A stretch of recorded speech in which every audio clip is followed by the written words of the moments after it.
terms of just getting familiar with the offense, what do you think your aptitude level is in terms of making sure that you have everything down pat? Yeah, I mean it's pretty similar offense from what I was doing in New Orleans. Obviously, Joe came from there, and I was with Joe in New Orleans, and it's pretty similar. So I think it was pretty quick study. So How about chemistry between you and Sam right now? It seems like it's starting to develop a little bit. What have you seen? yeah, I think it's I think being at Wofford definitely helps with that chemistry. Spending a lot of time after hours, just kind of hanging out, getting to know each other. But then also just spending time on the field, working on certain routes, things that we want, talking after, getting good routes on air is the big one for us right now, is just talking through, okay, where do you want the ball? Where are you thinking you're going to put it against this defense, stuff like that. And it's good that we've had a lot of time in practice to be able to hash things out like that. So I'm pretty excited for what's going to happen. A goal line short yardage day, this is like your Christmas, right? Yeah, absolutely. I think it's something that we can definitely take advantage of this season. We got a lot of different personnel that we're going to take shots, and we're also going to be able to run the ball. It'll help. As far as your catch radius, I mean, it feels like anytime something's thrown your way, I mean, what have you done to try and improve basically the ball's coming your way, more result from catches? Yeah, I think the biggest thing I learned when I came into the league was just attacking straight at the ball. It's always going to help you to break away from defenders and make them play through your body. I think that's the key at the next level, is being able to attack the ball rather than just kind of let it get into your body. Just using the length at all times and knowing how to use your body, how to block people away from the catch, so that you don't really have to worry about those guys getting the hands in to break away balls. How much of last year's, I know you weren't here, but how much of last year's film of this offense did you study? And if you did, why do you feel like the tight end just never became a big factor in it? To be honest, I don't really know how to answer that question. I watched some film, but we're always watching defensive film during the season, so I don't really we'll pick a couple plays here and there from stuff we see, but I mean that's something that they dealt with last year, and hopefully we turned it around this year. So why are you the guy to change that? I think with the comfortability that I've had with the offense, like I said, I spent 3 years in New Orleans. I know what the tight ends can do, especially when you have a guy who can stretch the field. That's kind of what I bring to this offense and what I like to use to my advantage. But then also just going out and making any play that I can, just telling Sam, put the ball up there somewhere and I'll go get it.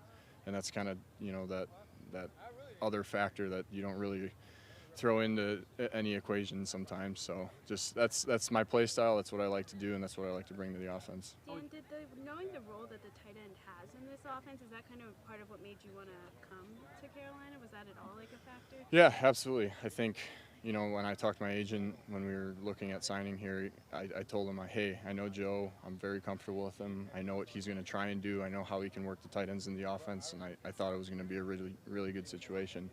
But then also trusting myself that I can become, the Ben Watson kind of guy back in New Orleans, Jared Cook, Jimmy Graham, those guys that played really well in that offense.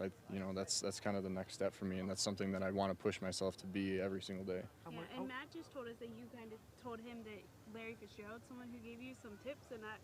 What kind of stuff did you learn? Yeah, absolutely. I mean, if you look at kind of Larry started out as like that outside speed guy, and then as he progressed throughout his years in the league, he kind of molded into that move kind of guy. Like he was doing some dirty grunt work when you're running your duos and gap schemes and stuff, and coming in and blocking, but then also playing from the slot, being able to create some mismatches on some smaller DBs.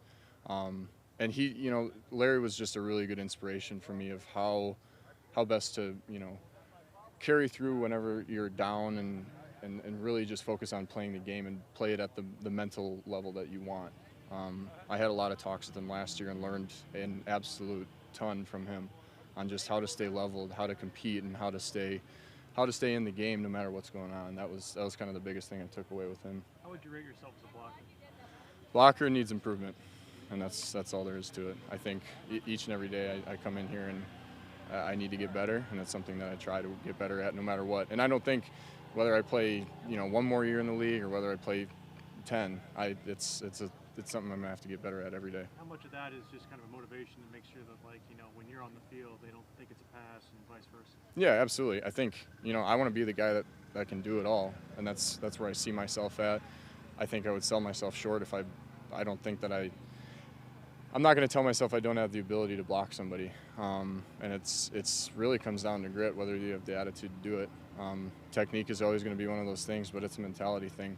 And that's the mentality that I have, and I approach the run blocking game. But like I said, there's always stuff you can learn. There's always things you can pick up from other players, and it's going to be a journey. No matter how long I play in the league, it's always going to be something that I'm going to work at. We all saw how explosive New Orleans has been in that offense. A lot of the pieces they have. Look at the pieces you have here compared to what we're down there. How comparable? Yeah, I mean, you can compare apples and oranges. You can compare two teams to another, but I think it really just matters about us. I'm not really worried about teams that they did in the past or New Orleans, and Joe isn't worried about what they did in New Orleans either. He's right here and now, and I think we just want to do the best that we can with the personnel that we have and put different players in the situations that they need to be in order to be successful, whether that be me, whether that be anybody else in this offense. So I think it really comes down to what we're doing, and I'm excited for it. I know Joe's putting in his own wrinkles, what he wants to do and how he sees the offense going. And having Sam just gunslinging, that's the best part about the offense. Dan, I believe a couple days ago, Darnold yells in the camera, "Darnold to Arnold." Are you as big of a fan of that campaign as he is? Yeah, I'm sure we'll probably hear it a lot, and it's kind of a joke too. But at the same time, it's kind of funny how things work out like that, and I'm sure it'll get confusing for the announcers and people watching too. Probably questioning what the heck is going on the field, but it'll be a real thing. Does it feel like you're developing kind of an early chemistry, the two of you, and do you want that and look forward to that? Yeah, absolutely. Like I said earlier, we're spending a lot of time both on and off the field getting to know each other. He's a really great guy, easy to get along with, and he's just a kind of laid-back Cali boy, but he just loves to throw the ball, and that's all you can ask from a quarterback. But yeah, no, getting to know him really, really well, and I think being in Wofford helps that. And we just have so much time to just be together, spend time, and really work on everything on and off the field. Last one, David. You on? There you go. I was going to ask if you could say Sam Darnold to Dan Arnold 3 times real fast. I probably could not. I would probably gum it up completely.